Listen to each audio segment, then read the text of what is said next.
പഴയ അൾത്താരയുടെ ഇരുഭാഗങ്ങളിലും നിലമ്പൂർ തേക്കുപാളികൾ ഘടിപ്പിച്ചാണ് നവീകരിച്ച അൾത്താര പൂർത്തിയാക്കിയത്.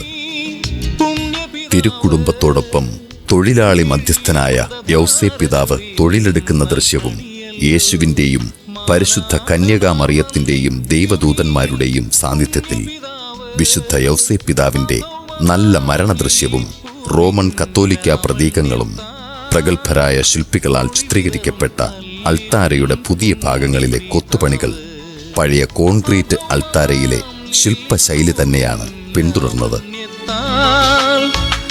തുടർന്ന് ഇരുവശങ്ങളിലും ക്രൂശിത രൂപത്തിന് പുറകിലുമുള്ള നവീകരിക്കപ്പെട്ട ഭാഗങ്ങളിലെ നിറത്തിനനുസൃതമായി പഴയ ധവളിമയ്ക്കു പകരം സ്വർണ്ണവർണ്ണമാർന്നതായി പഴയ അൾത്താരയും തേക്കുമരത്തിൽ തന്നെ പ്രധാന ബലിപീഠവും മാറിയതോടെ 1 വർഷം നീണ്ടുനിന്ന നവീകരണ പ്രവർത്തനങ്ങൾ ഫലസമാപ്തിയിലെത്തി.